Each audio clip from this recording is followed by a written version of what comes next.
সারা বছর আইনগত কাজে ব্যস্ততার মধ্যেও দুদিনব্যাপী ক্রিকেট টুর্নামেন্টের আয়োজন করা হলো বর্ধমান বার অ্যাসোসিয়েশনের পক্ষ থেকে। 21 তারিখ শুভ উদ্বোধন হয় এই ক্রিকেট টুর্নামেন্টের। আইনজীবীরা বিশেষত এই খেলায় অংশগ্রহণ করেন। শনিবার ছিল এই টুর্নামেন্টের ফাইনাল খেলা। মোট 30টা টিম নিয়ে নবমতম বর্ষ এই খেলা আয়োজন করা হয়। পশ্চিম বাংলার সমস্ত বার অ্যাসোসিয়েশনের মেম্বাররা এই খেলায় অংশগ্রহণ করেন। দুদিন ব্যাপী এই ক্রিকেট টুর্নামেন্টে শহর বর্ধমানের স্পন্দন কমপ্লেক্সে অনুষ্ঠিত হয়। উপস্থিত ছিলেন বর্ধমান বার অ্যাসোসিয়েশনের সভাপতি অরূপ দাস সহ সভাপতি সঞ্জয় ঘোষ, কমল কুমার দত্ত, উদয় শঙ্কর কোনার বিশিষ্ট আইনজীবী কমল কুমার দত্ত, রমেশ কুমার সিং সহ বিশিষ্ট আইনজীবী বৃন্দরাও। বর্ধমান থেকে সৌগত সায়ের রিপোর্ট, খবর 7 দিন।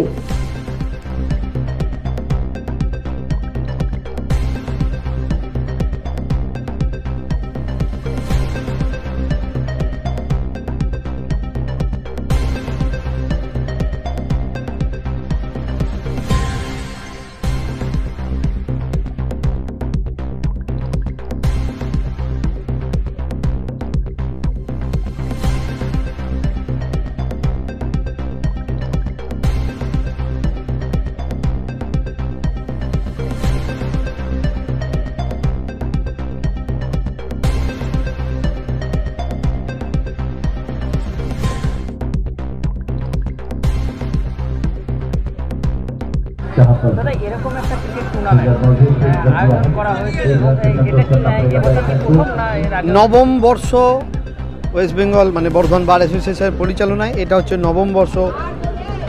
এবারের নাম দেওয়া হচ্ছে উদয় মুখার্জি মেমোরিয়াল টুর্নামেন্ট। আমাদের এই খেলাটা 30টা টিম নিয়ে হচ্ছে। পশ্চিমবাংলার বিভিন্ন প্রান্তের বার অ্যাসোসিয়েশনগুলো আমাদের এখানে এসছে। আমাদের এই আইনজীবীদেরকে নিয়ে খেলা প্রত্যেকবার এবং বিভিন্ন জায়গাতেই হয়, কিন্তু আমাদের ওয়েস্ট বেঙ্গলের যত বার আছে তাদের কাছে আমাদের বর্ধমানের এই খেলাটা, এটা ওরা বলে যে আমাদের আইনজীবীদের আইপিএল। এটা তো বর্ধমানে একটা বড় পাওয়া, কারণ বর্ধমানে এদের থাকা, খাওয়া, অ্যাকোমোডেশন সবটাই আমরা অ্যারেঞ্জমেন্ট করি। খুব সুষ্ঠুভাবে সুন্দরভাবে খেলা হয়। জায়গায় কিন্তু মিলিত হচ্ছে সব, একদম সবথেকে আমাদের কাছে সবথেকে বড় কথা, পশ্চিমবঙ্গের 30টা 32টা বারের অ্যাসোসিয়েশনের সব মেম্বাররা, সব আমাদের ল্যান্ডেড লয়ার্স, তারা সবাই এখানে আসে। আমাদের সঙ্গে অন্যান্য জেলার অন্যান্য কোর্টের আইনজীবীদের একটা ভাব বিনিময় হয়, সবার সঙ্গে একটা যোগাযোগ হয়ে যায়। গোটা বাংলা জুড়ে একটা নেটওয়ার্ক আমাদের তৈরি হয়ে গেছে এই শুধুমাত্র এই খেলাটাকে কেন্দ্র করে। তো এইবারও খেলা আমাদের খুব ভালোভাবে হচ্ছে।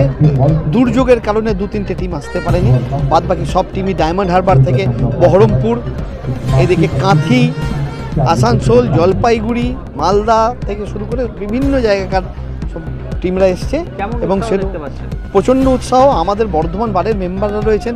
হাইকোর্টের জজ সাহেবদের আসার কথা ছিলেন, কিন্তু ওই কিছু হাইকোর্টের কিছু কাজের জন্য ওনারা এসে পৌঁছাতে পারেননি।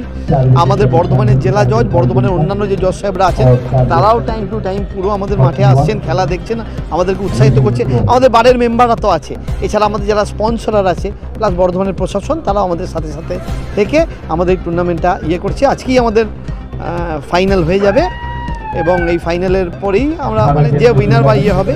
আর আমাদের কোনো ক্যাশ প্রাইজের ব্যাপার নেই, আমাদের সবটাই ওই ট্রফি এবং অন্যান্য গিফট আইটেমস। এবছরে স্পেশালি যেটা আমাদেরকে দেয়া হচ্ছে, আমাদের যারা ম্যান অফ দ্য ম্যাচ দেওয়া হয়েছে তাদেরকে যেমন ট্রফি দেওয়া হবে, ট্রফির সঙ্গে সঙ্গে আমরা যে এই নতুন আমাদের ক্রিমিনালের যে আইনটা হয়েছে 2024-এর যে নতুন ক্রিমিনাল লসটা হয়েছে, এর একটা করে বই আমরা প্রত্যেক আমাদের আইনজীবী বন্ধুদেরকে যারা ম্যান অফ দ্য ম্যাচ হচ্ছে তাদেরকে আমরা দিচ্ছি আজকের এই টুর্নামেন্টের সাথে সাথে। আমি সঞ্জয় ঘোষ, সহসভাপতি, বর্ধমান বার অ্যাসোসিয়েশন। অ্যাকচুয়ালি আজকে মানে আমাদের গতকাল থেকে মানে 21/2/2025 এবং 22/2/2025 এই দুদিন অল বেঙ্গল অ্যাডভোকেটস কাপ একটা ক্রিকেট টুর্নামেন্ট হচ্ছে। এটা আমাদের বারের এক্স প্রেসিডেন্ট, উনি মারা গেছেন, উদয় মুখার্জি, ওনার স্মরণে আর কি Uday Mukherjee memorial Bengal advocates cup tournament হচ্ছে। এটা গোটা পশ্চিমবাংলা থেকে, যেমন ধরুন New Jalpaiguri, Diamond Harbour, Bangaon, এদিকে আপনার কলকাতার সমস্ত আলিপুর বা আমাদের শিয়ালদা কোর্ট, এদিকে বহরমপুর, দুর্গাপুর, আসানসোল, মানে টোটাল আর কি, রামপুরহাট, জঙ্গিপুর, মেদিনীপুর, পশ্চিম মেদিনীপুর, অল বেঙ্গল আর কি। সেই হিসেবে এই টুর্নামেন্টটা আমরা করি প্রতি বছর। এবছরও দুদিন ধরে নকআউট টুর্নামেন্ট চলছে। এটা 6 ওভারের খেলা, 6 ওভার করে খেলাটা হয়। কারণ দেখুন, কালকে আমাদের খেলা স্টার্ট হয়েছে সকাল 8টা থেকে। আমরা কালকে শেষ করেছি রাউন্ড রবিন যে লিগগুলো, সেগুলোতে আমরা শেষ করেছি রাত্রি প্রায় 12টা। আজকে আবার সকাল 8:30 থেকে আমাদের কোয়ার্টার ফাইনাল ম্যাচ শুরু হয়ে গেছে।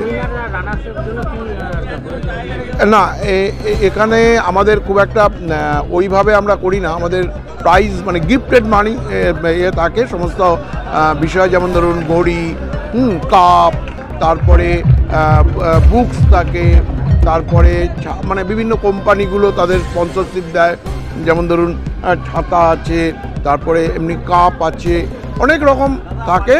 তবে এবছর জাস্ট ওদের আসা যাওয়ার টোকেন মানি হিসেবে আমরা কিছু দেব তাদের, কিন্তু এখনও সেটা দ্যাট ওয়াজ নট ডিসাইডেড, এবং সেটাও আমাদের লক্ষ্য না। আমরা ক্যাশ প্রাইজের কোনো বিষয় আমাদের নয়, এইটা হচ্ছে বলে আমরা বিভিন্ন রকম গিফট আইটেম যারা উইনার্স এবং যারা রানার্স তাদেরকে দেওয়া হয়। আমার নাম কমল দত্ত, আমি এই যে ক্রিকেট টুর্নামেন্ট চলছে সেই টুর্নামেন্টের আমি কনভেনার।